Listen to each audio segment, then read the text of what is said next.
Hello everyone, I'm the storyteller, and I'm here to help you unwind today.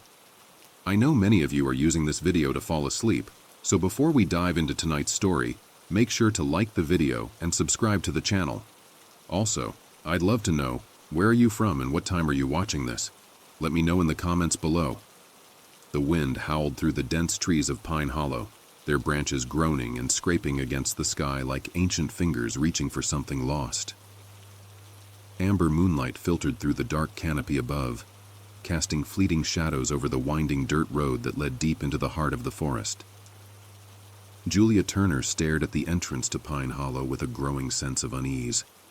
Her car's headlights barely illuminated the path ahead. A cold shiver ran down her spine as she turned the key, the engine sputtering and dying. Panic flared in her chest. She hadn't seen another car for miles, and there was no signal on her phone. "Just get out and walk," she muttered to herself, the words a poor comfort. She had driven out here to escape the pressures of life, but the isolation of this remote town was beginning to feel like a mistake. Pine Hollow was a forgotten relic, a town lost to time, swallowed by the towering pine trees that dominated the land. Julia thought she'd read about it in a travel guide. Quaint, charming, an undiscovered gem. But now, in the deepening night, the place felt wrong. She stepped out of the car, the ground soft beneath her boots. There was a light mist rising from the earth, swirling around her legs like fingers caressing her skin. She heard something. Low whispers, too faint to decipher. The hairs on the back of her neck stood up. Glancing around, she saw only the shadows of the trees stretching long in the moonlight. With a deep breath, she began walking toward the town. The sounds of the forest, crickets chirping, the occasional rustle of animals in the underbrush, grew louder, yet the whispers never stopped. A voice, barely a breath, seemed to call her name. Julia. She froze. Her heart raced. The voice had come from nowhere, and yet it felt close, as though someone had whispered right into her ear. She spun around, but the empty road behind her revealed nothing. Nothing but trees, stretching endlessly into the dark. Pine Hollow was waiting, and somehow it knew she was there. Julia Turner had never been the type to believe in ghost stories or supernatural phenomena. A pragmatic journalist, she had always looked for logical explanations and practical solutions. But lately she felt suffocated by her life in the city, overwhelmed by the noise, the crowds, and the endless chase of deadlines. The idea of finding a quiet retreat, even for just a weekend, had seemed like the perfect escape. Her decision to visit Pine Hollow had been a spur-of-the-moment one, a search for solitude in a world that seemed far too noisy. Yet from the moment she arrived, something felt wrong. She could not shake the sense of being watched. The townspeople she met were polite but distant, their eyes lingering just a little too long. Something was hidden beneath the surface, something unsettling. As Julia entered the town, the atmosphere grew heavier, like walking through a thick curtain of dread. She passed houses that looked like they hadn't been lived in for years, windows dark and unwelcoming. The few residents she saw on the streets were wrapped in coats, despite the warmth of the late summer night. They gave her odd looks, but no one spoke. At the town square stood an old stone fountain, overgrown with moss. The water in the basin was still, reflecting the moonlight like a mirror, but the sight of it made Julia uneasy. She stepped closer to inspect, and the whispering started again. "Julia." Her heart skipped. She turned quickly, but again, no one was in sight.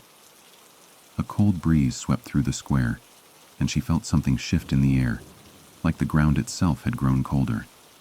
Her breath came out in a fog, even though it was a warm night. As she walked on, Julia passed a weathered sign. Pine Hollow, a place of peace. It had an old-world charm to it, but the words seemed strangely ominous, as if they held more weight than she realized. Suddenly, a woman approached her from the other side of the square. She was older, perhaps in her late 60s, dressed in a long, faded dress, and with a shawl wrapped tightly around her shoulders. Her eyes were sharp, though her face remained stoic. "You shouldn't be here," the woman said softly, her voice barely above a whisper, yet the words cut through the air with unmistakable clarity. "Not tonight." Julia stopped in her tracks, surprised. I'm just passing through. I'm staying at the inn for the night." The woman nodded slowly, but her expression remained unchanged. "The forest has eyes," she said.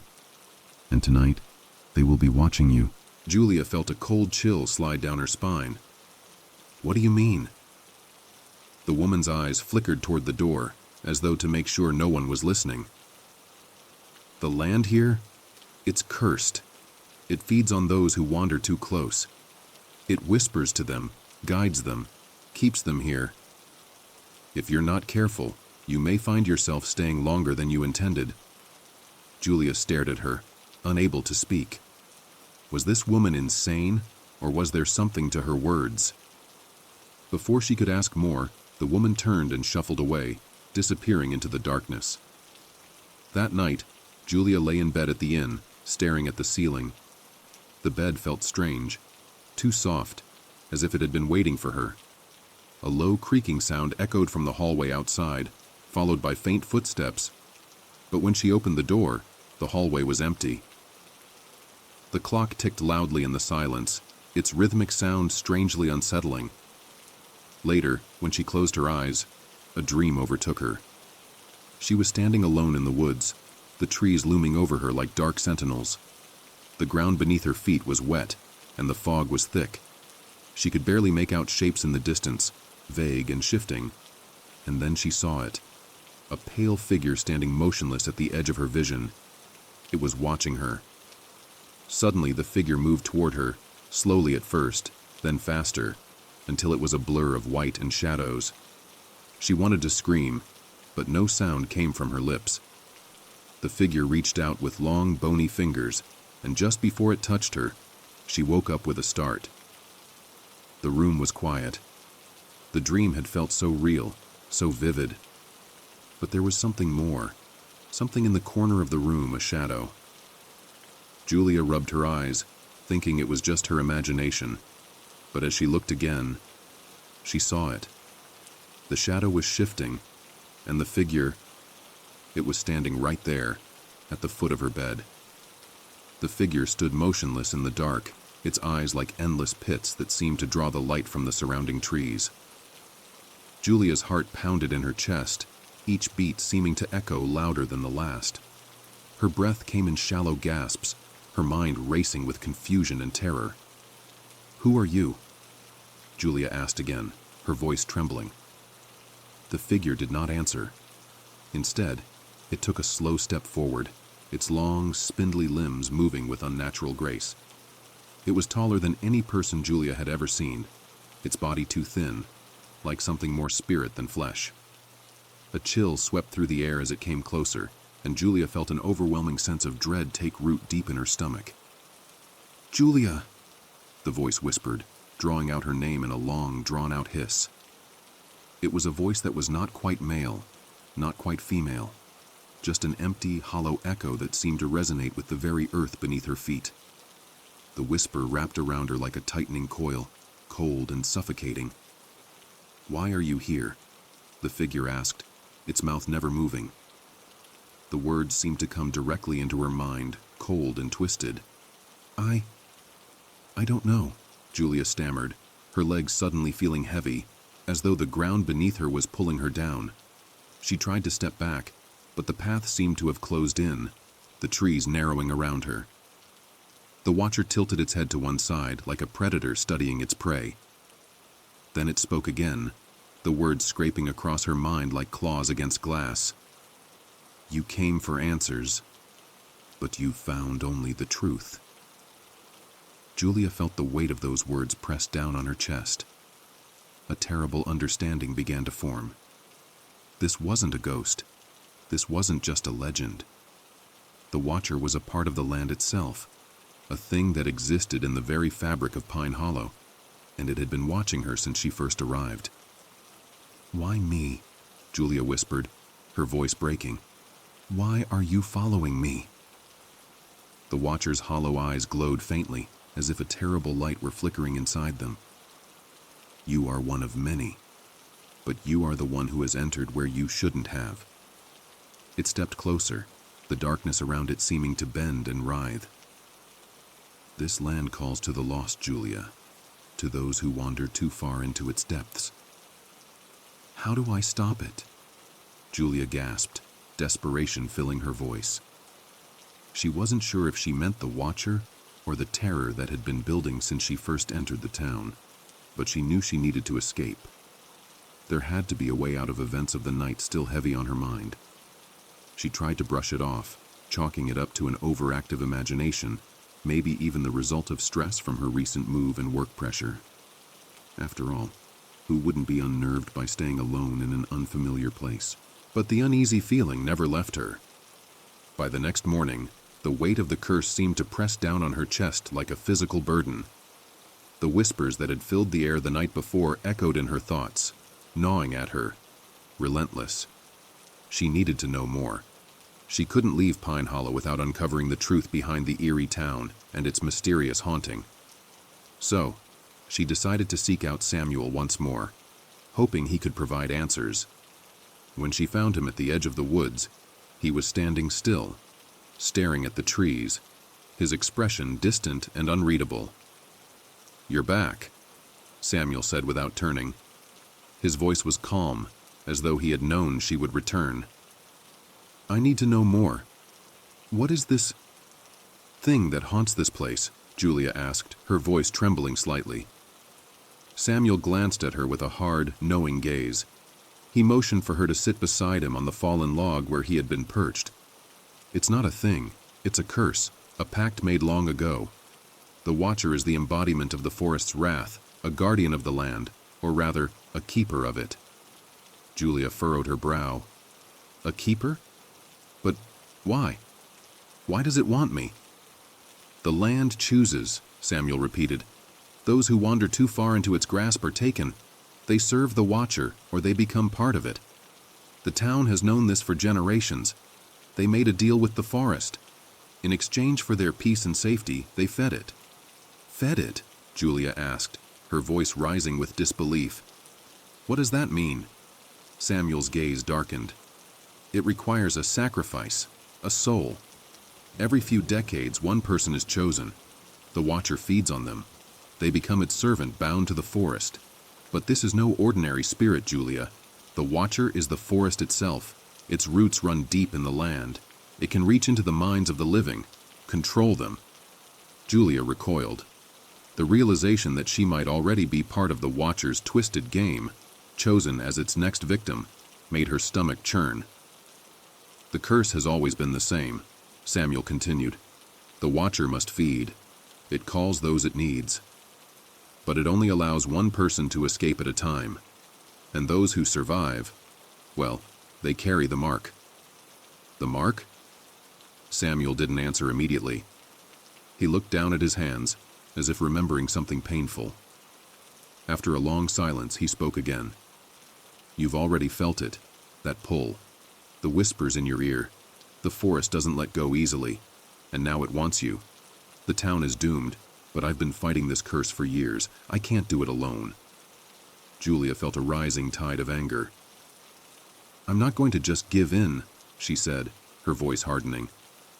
"I won't become another sacrifice. There has to be a way to stop this." Samuel nodded grimly. "There is, but it requires more than just bravery. It requires the one thing the Watcher craves: blood." That evening, Julia and Samuel prepared to face the Watcher head-on. The ritual that would end the curse wasn't an easy one. It involved confronting the Watcher in the heart of the forest, in the clearing where it had first appeared to Julia. Samuel had drawn out the ritual from an old, forbidden text, its pages yellowed with age, ink faded. He explained that they needed to sever the bond between the Watcher and the forest, which meant that Julia would have to make an impossible choice: offer herself up to the Watcher and become part of the land, or fight it, break the pact, and destroy it for good. The night was dark, the moon hidden behind thick clouds, making the forest feel even more oppressive. The air seemed to thicken, the trees pressing closer with every step they took. Julia could hear the whispers again, louder this time, following them like a creeping fog. "Julia, come to us. Come to the forest." They reached the clearing, and Julia's breath hitched as she saw the stone altar again, just as it had been described in the book. The symbols etched into the ground pulsed with an eerie glow. She swallowed, gathering her courage. "Are you ready?" Samuel asked softly. Julia nodded, her eyes steely. "I'm ready. Let's end this." The ritual began. Samuel held the book in one hand and a dagger in the other, its silver blade glinting in the dim light. Julia stood at the center of the altar, her mind focused. The ground rumbled beneath them as the trees seemed to bend inward, as though they were being drawn to the energy of the ritual. The Watcher was near. Then, from the shadows of the forest, the Watcher emerged. Its form shimmered in the moonlight, a shadowed figure of inhuman height and terror. Its hollow eyes locked onto Julia as it stepped forward, its voice slipping into her mind once again. "Julia, you cannot escape." The ground trembled beneath her feet, and the trees shook as the Watcher drew closer, its dark presence suffocating. Julia's pulse thundered in her ears, but she steeled herself. "I'm not here to escape," she said, her voice steady despite the rising panic within her. "I'm here to destroy you," the Watcher hissed, its voice now a tortured, screeching sound that reverberated through the air. "You cannot stop me. You are mine." But Julia didn't back down. As she raised her hand to perform the final step of the ritual, the ground erupted beneath her. The Watcher lunged at her, but Samuel intervened, slashing the dagger through the air. The blade sank deep into the altar, and as it did, a blinding light exploded from the stone. The Watcher let out a deafening scream, its form distorting, twisting, as if it were being torn apart from within. Julia fell to her knees, the power of the ritual coursing through her, binding her to the earth beneath. The trees groaned, their branches snapping and bending, as the Watcher's form began to dissolve, its power fading into nothingness. In that moment, Julia knew that it was over. The Watcher was gone. The curse was broken, but she had paid the price. When Julia woke, she was lying on the ground in the clearing, Samuel kneeling beside her. The sky was bright with the first rays of dawn, the forest no longer oppressive, but instead filled with a peaceful quiet. The trees no longer seemed twisted, and the air felt lighter, as if the very land itself had been freed from the darkness that had once gripped it. "Is it done?" Julia asked, her voice hoarse. Samuel nodded, his face tired but relieved. "It's over. The Watcher is gone. The curse is broken." Julia stood, her body trembling, but a sense of relief washed over her. The land was no longer cursed, the Watcher vanquished. She had saved Pine Hollow, but at great personal cost. She felt different now, changed. But she was free. Pine Hollow was free. As Julia made her way back to the town, the people who had once avoided her now watched her with eyes full of gratitude. They knew the curse had ended, and they knew who had set them free. And though the land would never be the same, neither would Julia. She had done what no one else could. She had faced the darkness and broken the chains that bound Pine Hollow. And in doing so, she had earned her peace. "I'm here to destroy you," the Watcher hissed, its voice now a tortured, screeching sound that reverberated through the air. "You cannot stop me. You are mine." But Julia didn't back down. As she raised her hand to perform the final step of the ritual, the ground erupted beneath her. The Watcher lunged at her, but Samuel intervened, slashing the dagger through the air. The blade sank deep into the altar, and as it did, a blinding light exploded from the stone. The Watcher let out a deafening scream, its form distorting, twisting, as if it were being torn apart from within. Julia fell to her knees, the power of the ritual coursing through her, binding her to the earth beneath. The trees groaned, their branches snapping and bending, as the Watcher's form began to dissolve, its power fading into nothingness. In that moment, Julia knew that it was over. The watcher was gone. The curse was broken, but she had paid the price. When Julia woke, she was lying on the ground in the clearing, Samuel kneeling beside her. The sky was bright with the first rays of dawn, the forest no longer oppressive but instead filled with a peaceful quiet. The trees no longer seemed twisted, and the air felt lighter, as if the very land itself had been freed from the darkness that had once gripped it. "Is it done?" Julia asked, her voice hoarse. Samuel nodded, his face tired but relieved. "It's over. The watcher is gone. The curse is broken." Julia stood, her body trembling, but a sense of relief washed over her. The land was no longer cursed, the watcher vanquished. She had saved Pine Hollow, but at great personal cost. She felt different now, changed, but she was free. Pine Hollow was free. As Julia made her way back to the town, the people who had once avoided her now watched her with eyes full of gratitude. They knew the curse had ended, and they knew who had set them free. And though the land would never be the same, neither would Julia. She had done what no one else could. She had faced the darkness and broken the chains that bound Pine Hollow, and in doing so, she had earned her peace. The Truth About the Shadows, a sleep-inducing horror story. It's a fact you might not have known.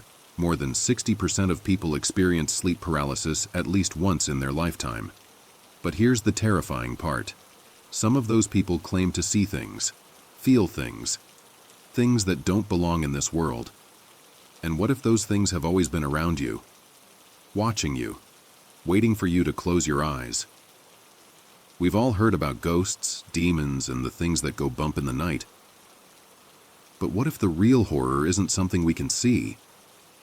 What if it's something that lurks just out of sight, right in the darkness we think we're safe in? Imagine this. You're alone in your room, and it's quiet. Too quiet. There's a chill in the air, and the shadows in the corners of your room seem a little deeper. But you're not worried. After all, you're an adult, right? The things that terrified you as a kid, those night terrors, the monsters under the bed, those don't exist anymore. You know that. But then, something happens that you can't explain. Your heart skips a beat, your breath catches, and you suddenly feel watched. It's that feeling we've all had before. The sensation of someone or something in the room with you, even though you're all alone. But when you turn, there's nothing there. You try to shake it off, pull the covers tighter, and close your eyes. And that's when it starts. It's an itch at the back of your mind, like a quiet whisper, barely noticeable. It grows louder, though, each time you start to drift off. You hear it, that subtle, soft scrape against the walls of your mind. And you know it's not just in your head. You hear it in the room, too. Maybe you think it's the wind, or the house settling. But you know it's not. You know the truth now. Something is in your room with you, something real. You blink, and in that split second of darkness, it's there, standing just out of your sight, in the corner, just beyond the edge of your vision. And yet, when you turn to look, there's nothing, just shadows. You breathe easier. It was nothing. You tell yourself that over and over, but it doesn't go away.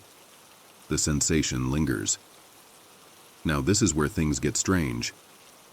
People who have experienced sleep paralysis often describe seeing strange figures, dark, tall shadows with glowing eyes. They say it feels as if these things are feeding on fear, feeding on your terror, and the worst part? You can't move, you can't scream. You can only lie there paralyzed in terror, knowing whatever it is. It's getting closer, and it's always there, just behind your eyelids. It happens more often than you think. Some people claim to have felt these things even when they were wide awake. A sudden coldness in the room, a shiver down the spine, the sense of being watched by something unseen. But here's the twist. There are stories, rare stories, of people who claim to have invited these beings in. They say they did it as a joke, or maybe out of curiosity. They ask the wrong questions, They played with the wrong forces, and once they did, they couldn't escape. The whispers they heard before, they weren't just in their heads, they were real. The darkness that had followed them, it wasn't just a feeling, it was something that had found them, and it would never let them go. As the hours slip by, the shadows grow more active. They move, just a little at first. Maybe a shift in the corner of the room, the rustling of something that shouldn't be there, a flicker of movement at the edge of your sight. You try to rationalize it. Maybe it's the wind, maybe it's your imagination, but then it starts to feel too real. You reach for your phone, hoping that a little light will drive the darkness away. You turn it on, and the faint glow illuminates your surroundings. But the shadows don't retreat. They only grow. The longer you stare, the more you begin to see them. Shapes, figures. Too many to count. Some tall, some small. Some standing perfectly still, others shifting slowly in the corners. They know you see them now. And they're waiting. Waiting for the moment you'll close your eyes again. Waiting for you to fall asleep. You turn your phone off and sit up, heart racing. You try to breathe, but the air feels thick now. It's hard to think, hard to focus. And that's when the worst part hits. You hear a voice. It's not a whisper. It's not a murmur. It's clear. It's right in your ear. Don't sleep. You freeze. Your body doesn't move. Your hands tremble. The voice comes again, a little more forceful this time. Don't sleep. But you can't fight it. Your eyelids grow heavier, despite everything. The exhaustion is too much. Your body begins to betray you, no matter how hard you try to stay awake. And then, the silence. The room is suffocating. You feel the weight of something pressing against you, heavy and cold. It's like an invisible hand is resting on your chest, pushing you further into the mattress. You can't breathe. You can't move. But you're aware. The room is no longer just dark. It's alive. As your eyes flutter shut against your will, you hear the faintest sound, a soft scraping noise, like fingernails dragging across the floor, slowly, deliberately. You want to scream, you want to run, but you're trapped in your own body. And then you feel it. A breath. Cold, right against your ear. You want to look. You want to see what's there, what's causing this. But you can't. You can only feel it. The presence, right next to you. A darkness that's no longer just a shadow. Then suddenly there's movement. The faintest brush of something against your leg, like fingers trailing up your skin, slow and deliberate. The thing, whatever it is getting closer. It knows it's close to you now. It can feel your fear. It thrives on it. You want to open your eyes, but the heaviness is overwhelming.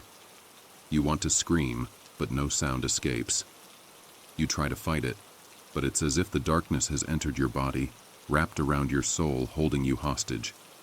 And then just when you think you can't take it anymore, when the fear becomes too much, the pressure on your chest increases, and you feel yourself sinking into the bed, like you're being pulled into it, into the earth, into the dark. And then, just before you lose all control, just before you slip into the deepest, most suffocating sleep, you hear it again. A voice. Sleep. And then, nothing. The Whispering House. A tale of endless sleep. Have you ever heard the sound of your name being whispered in the dead of night when no one else is around? It's a phenomenon that's far more common than you might think. In fact, studies show that nearly 1 in 10 people have experienced hearing their name being called, though no one was there to speak it. And while some might chalk it up to the mind playing tricks, others, those who know the truth, will tell you it's a warning, a signal that you're not alone. Imagine this. You're lying in bed, alone, in the dark, the silence surrounding you like a heavy blanket. You close your eyes, drifting off to sleep when you hear it. So faint, so distant at first that you think it's just a dream, a whisper, your name. At first you think you're imagining it. You shake it off, pull the covers tighter, and try to convince yourself that it was just your mind playing tricks. But then it happens again. A whisper. Closer this time. Clearer. Almost as if it's coming from inside your room. And it's unmistakable. It's your name. You sit up in bed, heart racing. The room feels colder. The air heavier. You look around, but there's no one there. No one in sight. The darkness is absolute. The shadows in the corners of the room stretching unnaturally. And yet, that feeling, that presence, is unmistakable. Something is here with you. Something watching.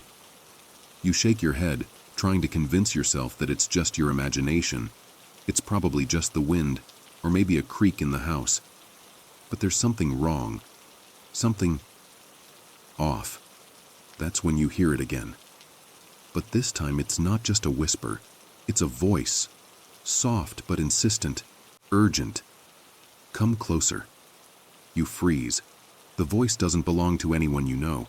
It's not a family member or a friend. It's low and raspy, like it hasn't been used in years, or decades. And yet it's unmistakably familiar. You know this voice. Somehow, you know it. The fear rises in your chest like a tidal wave. You don't want to move. You don't want to look. But your body betrays you. You turn your head, slowly, toward the corner of the room. And there it is. A shadow. Not a figure exactly. Not human. But something wrong. It's like a patch of the darkness itself has come alive, stretching out toward you. It's darker than the rest of the room and it pulses, as if it's breathing. Come closer, the voice says again. But this time, it's more distinct, more real. It's right behind you, in your ear. Your heart pounds in your chest.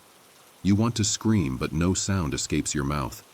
The air grows thicker, suffocating, as if the very atmosphere is pressing down on you. And then the whispers start to change. Come closer, it repeats. But now, there's something else, something underneath. A soft guttural laugh. A laugh that sounds like it's been buried for centuries, and yet it's right here with you, as if it's never been far away. You feel the bed shift slightly, as if someone has just sat down beside you. But when you turn your head, there's nothing there. No one. Just shadows. The whispering doesn't stop. It gets louder, more insistent. You can't escape. You can never escape. The room seems to close in around you. You try to move to get out of bed, but your limbs are heavy, like they're encased in cement. The whispering grows louder, more frantic. But it's not just the voice. It's the feeling, the sensation, that makes your blood run cold. The room is no longer just silent. It's alive. It's watching you. And there's nowhere to hide, no escape. You feel the pressure grow.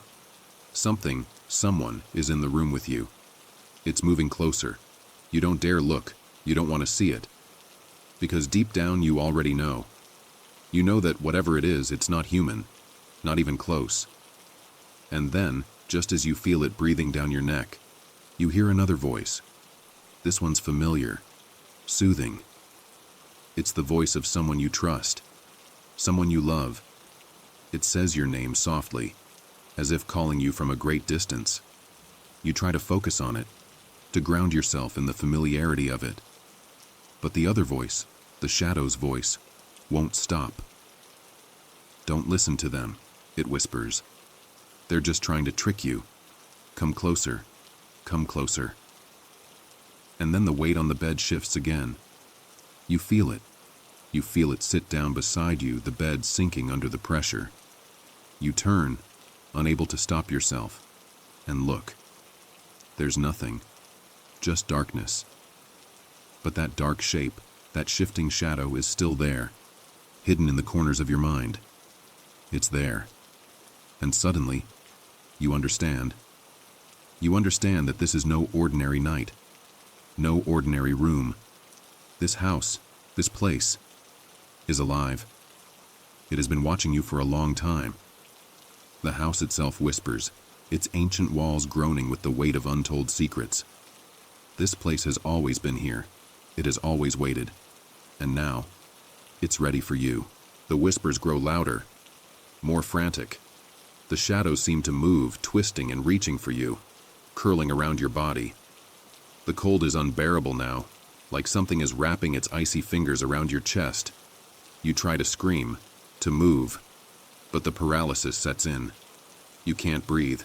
You can't speak. All you can do is listen. Sleep, the shadow says, its voice thick and wet. Sleep, and you will understand. Sleep. Forever. You try to resist. You try to fight it, but the darkness wraps around you like a cocoon, pulling you deeper into its suffocating grip. You feel your body becoming heavier, as if you're sinking, slipping away. And then, everything goes silent. Everything stops. The room is still, almost too still. The whispers fade away, leaving only the thudding of your own heartbeat in your ears. You take a deep breath, but there's something wrong. Something missing. The air is different now. The darkness lingers, but you can't see it anymore. It's in your mind. And as you fall deeper into sleep, you realize one horrifying truth. You're never going to wake up. The long night in the abandoned manor. Do you ever get the feeling that when you're alone in the dark, you're not as alone as you think? That there's something just beyond your sight, watching you, waiting for you to close your eyes? Studies show that over 70% of people experience a heightened sense of unease when they are in total darkness for extended periods of time. But what if that unease isn't just a feeling?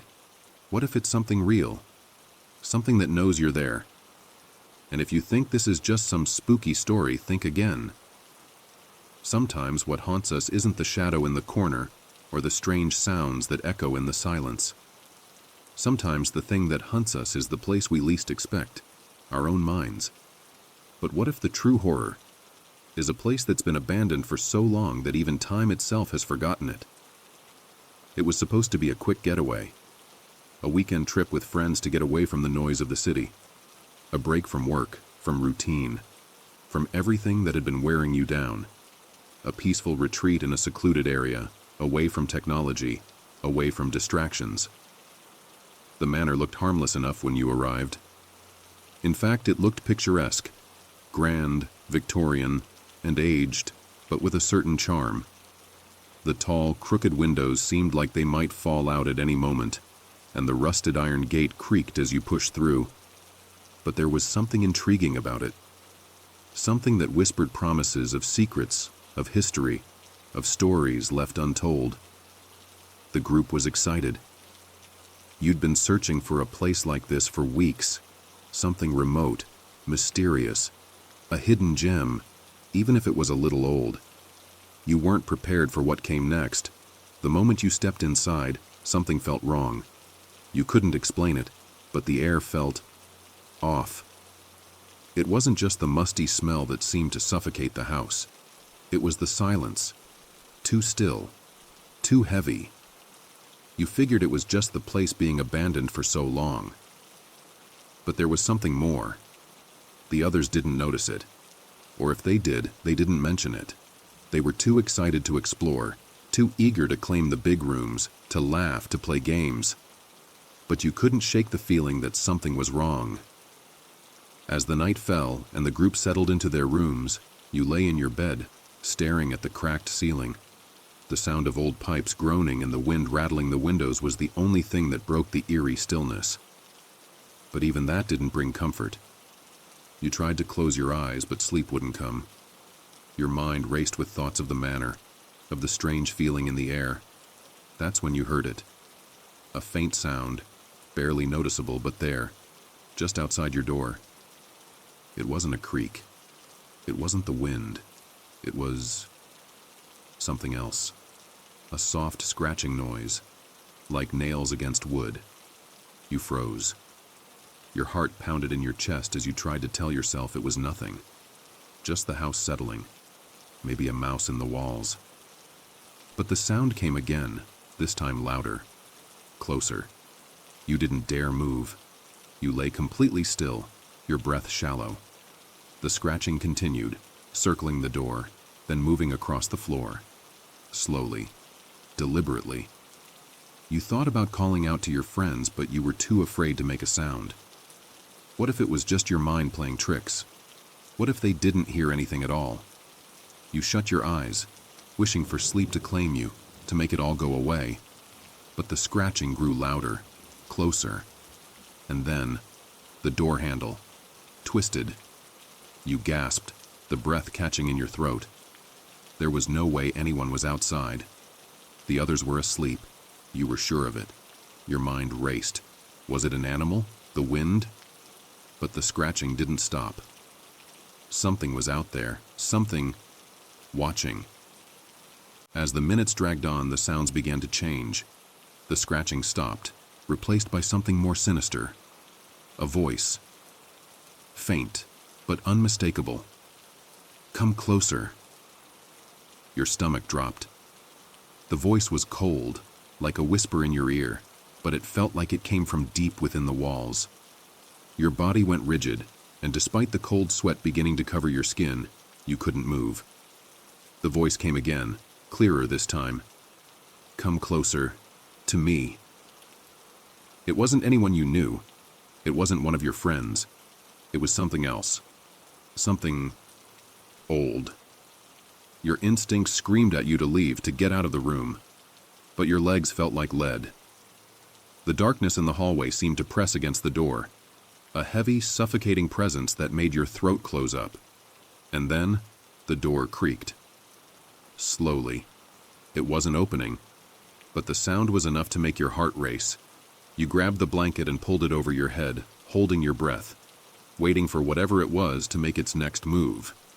The room seemed to get colder, as if the darkness itself was creeping in, pushing its way inside, suffocating you. Then, you heard it. Footsteps. Barely audible, but there.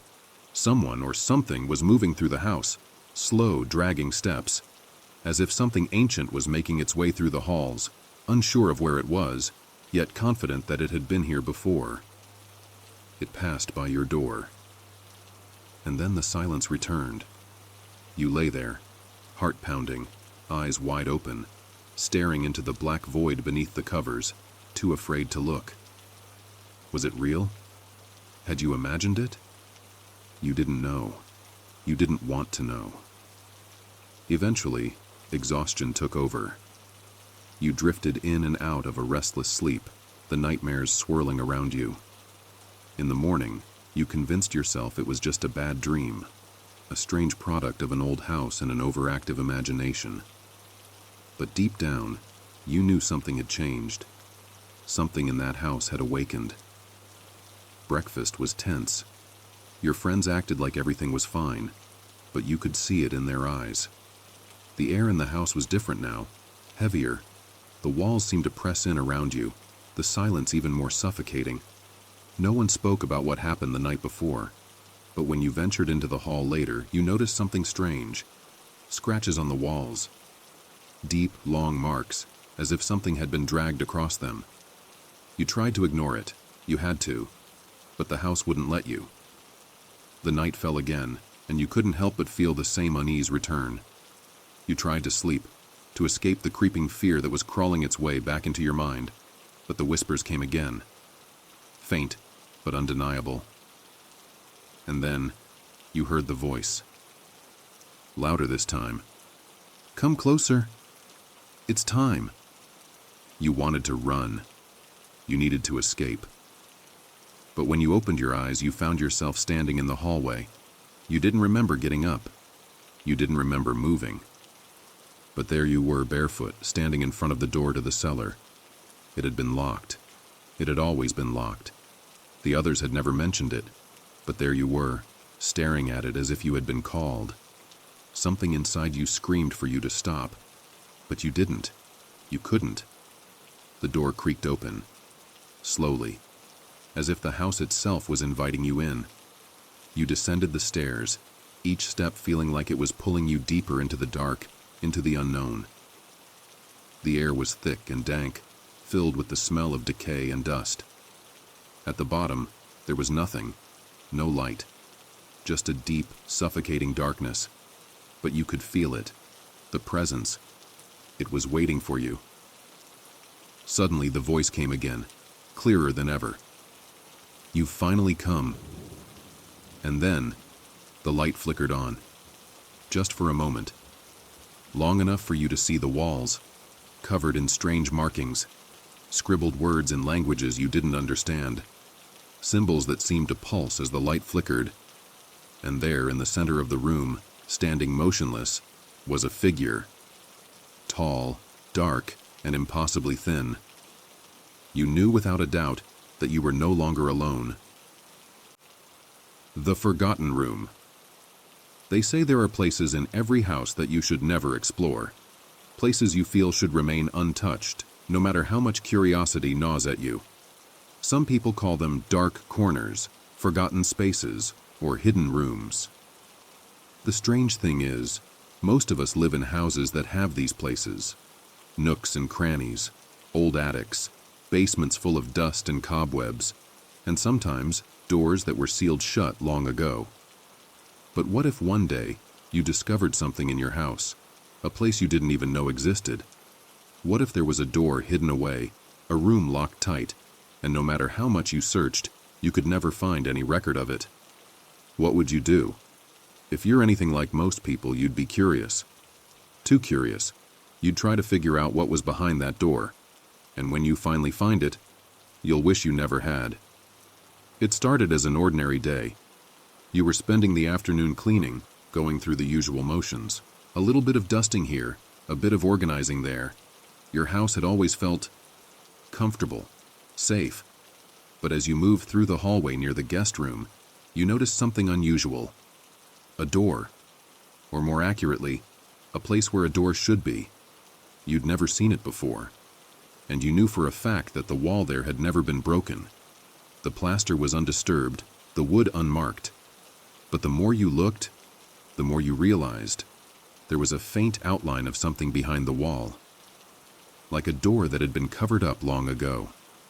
At first you assumed you were mistaken. After all, you'd lived in this house for years. You knew every inch of it. There couldn't possibly be a secret door hiding behind the drywall. But when you pressed your fingers against the spot, you felt it. An uneven surface. A slight give. Something behind it. Something that had been hidden. The feeling of it gnawed at you, tugged at you. The curiosity started to burn, and before you knew it, you were searching for tools, trying to figure out how to open this strange, hidden door. The more you examined the wall, the more certain you became that it wasn't an illusion. It was real. A door that had been sealed for years, or perhaps decades. With a sharp tug of a crowbar, you pried the old wood free, breaking apart the wall piece by piece until, finally, you were able to reveal the door behind it. The air in the room shifted immediately. It felt colder, as if the room behind the door had been locked in time, never disturbed by the warmth of the world outside. The door creaked open, and that's when the first strange thing happened. It wasn't like any room you'd ever seen. It wasn't like any space in your house at all. In fact, the walls were covered with a thick layer of dust, but there was no sign of decay, no sign that it had been left empty for years. The room itself seemed untouched by time, yet entirely forgotten. The floorboards were old, but the light that filtered through the crack in the door illuminated the space in a way that felt almost unnatural. But it was what was in the room that made you hesitate. The first thing you noticed was the mirror. It was large, ornate, and framed in dark wood that seemed to almost absorb the light. It was an old-fashioned mirror, the kind you'd expect to see in a ballroom or some lavish mansion. But as you stared at it, something felt off. The reflection seemed wrong. Your own face looked distorted, blurry around the edges, like it didn't belong in the frame. But you shook it off. Mirrors could do strange things in low light, couldn't they? You stepped further into the room, your feet sinking into the thick carpet that covered the floor. It was strange, uncomfortably strange, that the room seemed to stretch further than it should. There should have been a wall directly opposite the door, But the space went on, deeper into darkness, almost like it was leading somewhere you couldn't see. There were no windows in this room, not one. And then you noticed the door on the far side of the room. Another door, identical to the one you had just opened. But when you approached it, something in you hesitated. A feeling deep inside, telling you not to go any further. Still, your curiosity got the better of you. You reached out for the knob, and as your fingers brushed against it, you felt a jolt of electricity shoot up your arm. The door didn't budge. It was locked. You tried again, pressing your weight against the door as you turned the handle. But nothing. Frustrated, you backed away. The eerie silence in the room felt suffocating now. You turned to leave, but then you heard it. A soft, distant sound, almost like a whisper. You froze. It was coming from the mirror. You stared at it, eyes wide. Your reflection, or something in it, was moving, shifting. The image in the glass seemed to distort again, like it was warping, twisting, becoming something else. A face appeared in the mirror, not your own, but someone else's. It was a man, pale and gaunt, his eyes hollow. His lips were moving, whispering, though you couldn't hear the words. His face was twisted in a way that made you feel sick, like he was struggling to say something, something important, something urgent. You took a step back. You didn't want to look away, but you couldn't stop yourself. It was like the reflection had taken on a life of its own, like it was reaching out, trying to communicate with you. You blinked. The face in the mirror smiled, not with its mouth, but with its eyes. Then it spoke, but not out loud. You shouldn't have opened the door. Your heart skipped a beat. The air around you thickened. The walls seemed to shift. The door you had just opened felt impossibly far away now. The room seemed to contract, to fold in on itself. You had to leave. You had to get out. But then, just as quickly as it all started, the mirror went blank. The man, the face, everything disappeared. You didn't waste another moment. You turned on your heel and ran out of the room, slamming the door behind you. But as you stood in the hallway, breathless and shaking, you realized something. You hadn't just opened the door. You had unleashed something. Something that had been sealed away for so long that even the house itself had forgotten about it. The mirror, the man, the whispered warning. It was all too much to process. You told yourself it was just a dream. You tried to tell yourself that what you'd seen wasn't real. But the air felt wrong. The house felt wrong. The light seemed colder. Later that night, you went back to bed, thinking you could escape it, that it was all in your head. But then you heard it, the whispering. Again. Only this time it wasn't in the room with you. It was coming from behind the wall, from behind the door. You couldn't sleep. You couldn't move. The darkness in the house had shifted. It was no longer a safe place. You could feel it. The walls were alive, and they were watching you. The whispers came again, louder this time. You opened the door. Now you'll never leave. And then, the mirror. It was there, at the foot of your bed. Large, looming, reflecting the room perfectly. Except, this time, you didn't see your reflection. Instead, there was something else. Something standing behind you. Someone standing just over your shoulder, their breath on your neck. A face. The same man. And then, in the reflection, he smiled. Chapter 1. The Inheritance. It was a foggy afternoon when Sarah received the letter. A pale, unmarked envelope with just her name written in careful, deliberate handwriting.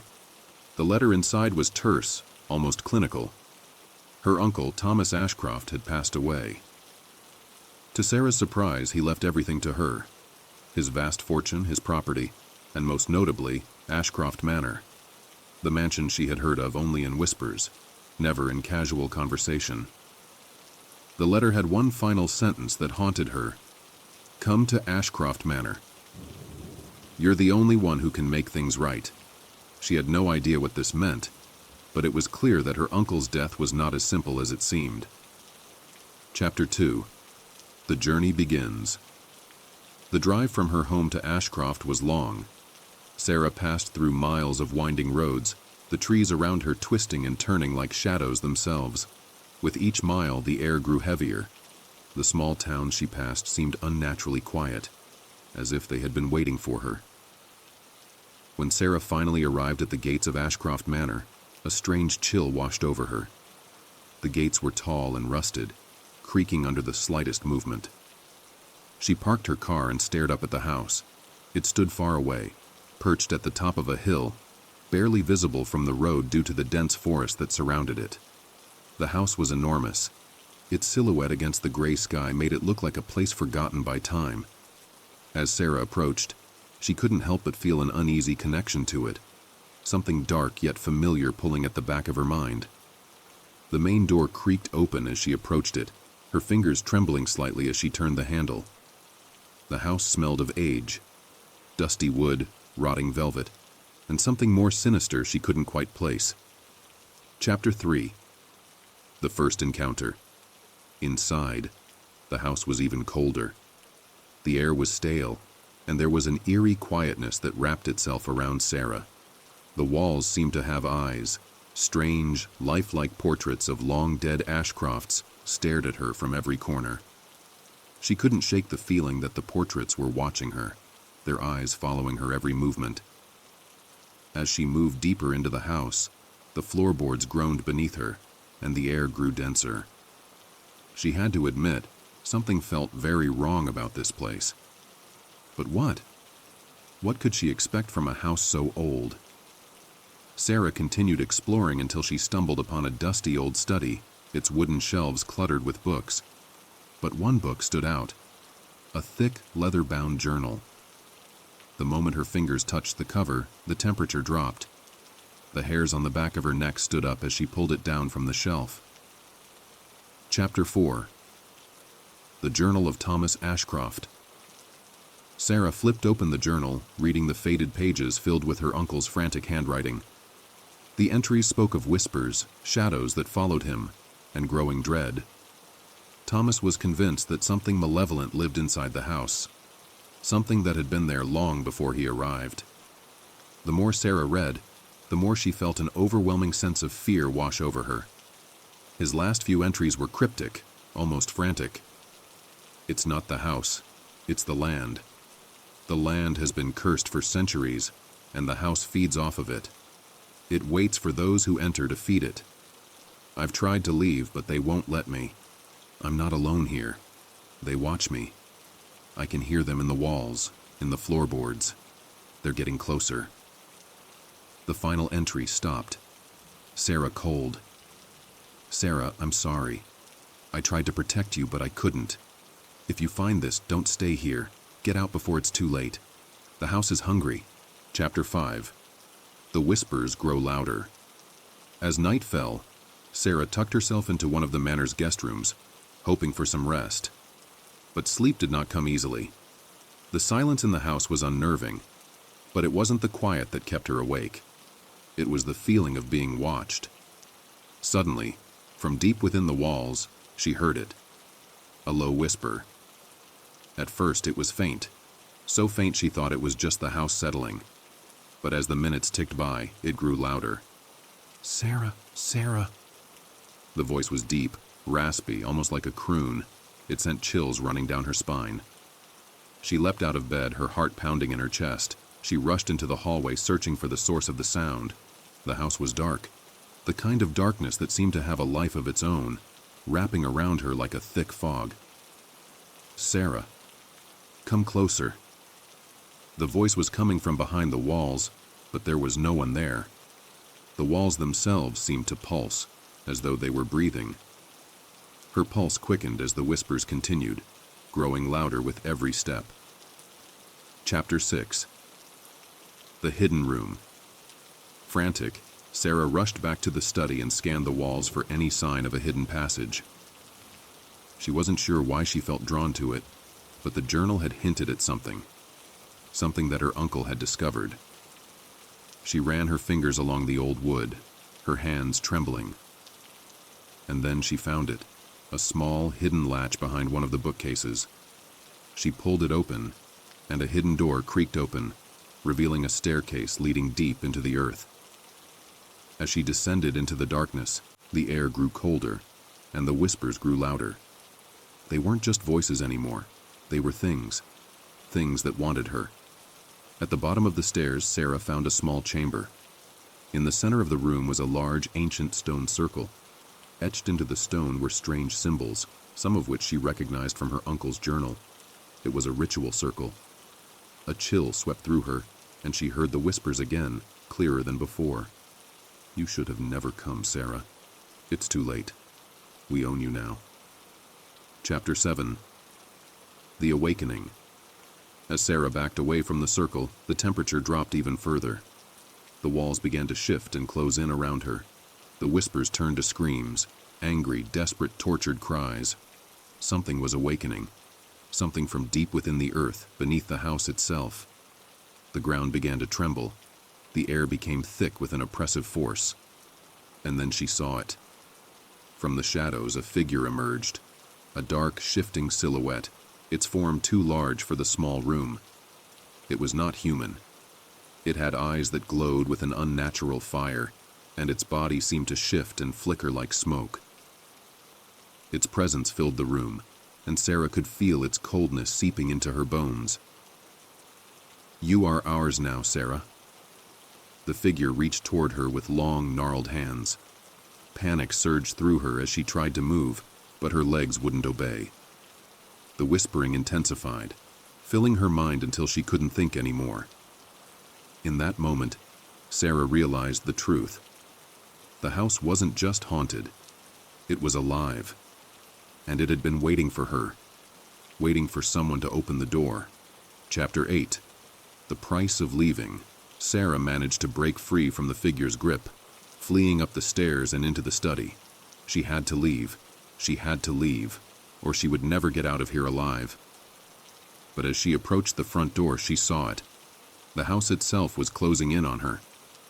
The door wouldn't open, and the walls were beginning to shift and warp. The whispers became deafening, swirling around her, filling her mind. And then, she saw her uncle's face in the window, a ghostly, pale figure staring at her. "I couldn't escape, Sarah. Neither will you." And that was the last thing she heard before the house swallowed her whole. End of story.